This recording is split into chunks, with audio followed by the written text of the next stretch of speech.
Franck Pellet, Philippe Meyer, bonjour. Bonjour. Bonjour. Alors vous êtes tous les deux venus aujourd'hui nous parler d'Eberhard, puisque vous en êtes vous le président du directoire, Franck, et vous en êtes vous le directeur division pro. Eberhard, pour résumer, c'est une vieille maison d'une centaine d'années quand même, mais qui affiche 150 millions d'euros de chiffre d'affaires, le succès dur, et qui compte quand même pas moins de 200 employés. Malgré ça, on en entend parler assez peu, une communication finalement assez discrète. C'est quoi le positionnement? C'est voulu justement cette discrétion assumée? Oui, cette discrétion est due au fait que nous sommes là pour représenter les usines que nous distribuons, donc représenter leur marque avant tout. Ouais. Alors 19 usines, pas une de plus, malgré effectivement les gens qui vous font de l'œil tous les jours pour représenter leur marque. Vous êtes quand même drastique sur votre sélection. Pourquoi? Oui, nous sommes drastiques parce que ce qui est important, c'est la pérennité d'Eberhard Frères bien sûr, mais surtout la pérennité du service rendu. Or si vous achetez un produit pour l'utiliser, que lorsqu'il tombe en panne, nous ne sommes plus capables de fournir le service ou la pièce, c'est évidemment un vrai problème pour l'utilisateur. C'est effectivement de maîtriser l'ensemble de la chaîne. Voilà, donc tout est lié à la pérennité, pardon. Je m'adresse aux responsables pro, justement.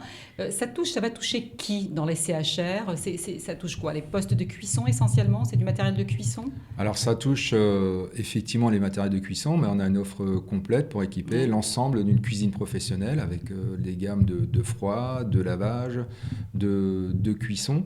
Donc pour un laboratoire chez un charcutier traiteur, dans le monde de la boulangerie, dans la restauration évidemment.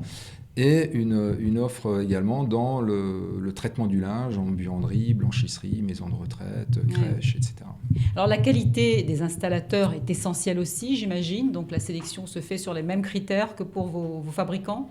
Absolument, ce sont des acteurs importants dans la chaîne de distribution parce que nous vendons des produits de production, donc qui doivent évidemment être bien installés, mais surtout assurer le service derrière, parce que quand un outil ou un produit tombe en panne, il faut que le service soit là, donc ils sont capables d'intervenir parce qu'ils sont à proximité 24 heures sur 24, 7 jours sur 7. C'est essentiel parce que les pannes peuvent intervenir le week-end, le soir, etc. Et on peut pas, la perte d'exploitation est quand même embêtante.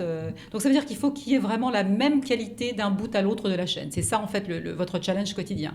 Tout à fait. Et d'où la nécessité d'être pérenne également, parce que ça permet de sélectionner les bons interlocuteurs, que ce soit en amont sur les usines ou en aval sur les installateurs, de façon à ce que la qualité de service soit toujours identique, quelle que soit la gamme achetée. Et la fidélité, là, effectivement, est essentielle. Alors, pour, je dirais, faciliter encore votre relation entre les différentes usines et les utilisateurs finaux, vous êtes en train de digitaliser complètement votre offre. C'est une étape importante, ça, pour Eberhard? Oui, c'est une étape qui a commencé il y a 2 ans et qui est très importante pour 2 raisons. La première, c'est qu'elle nous permet d'être encore plus performants dans la représentation avant, pendant et après-vente par des outils qui sont des outils de promotion, mais aussi de tutoriel, par exemple, permettant d'utiliser au mieux le matériel, voire de le maintenir ou de le réparer. Et puis, c'est également un outil important dans le sens où il nous permet de communiquer avec quelques astuces de façon aussi importante et aussi présente que des grands groupes, avec des moyens qui sont cependant inférieurs.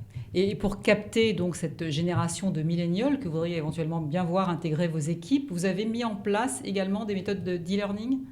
Tout à fait. Ces outils nous permettent effectivement d'intégrer ces nouvelles générations parce qu'ils peuvent s'auto-former. Aujourd'hui, on sait qu'on lit moins, donc des outils digitaux de vidéo sont beaucoup plus séduisants. Ça leur parle plus. Tout à fait, ça leur parle plus. Et donc, on peut aussi capter cette nouvelle génération de jeunes. Alors finalement, Eberhard, c'est une vieille dame, mais qui a un esprit très jeune, non? C'est comme ça qu'on peut. Oui, qui a un esprit très jeune. De toute façon, pour qu'une dame vieillisse aussi longtemps, il faut qu'elle ait gardé un esprit très jeune. Donc si nous sommes encore là, avec le dynamisme de l'économie aujourd'hui, c'est bien que nous avons su garder cet esprit très jeune et on espère le conserver très longtemps encore. Eh bien écoutez, merci pour votre motivation et votre passion. Vous êtes venu donc nous parler de l'entreprise Eberhard que vous représentez. Merci à tous les deux. Merci à vous.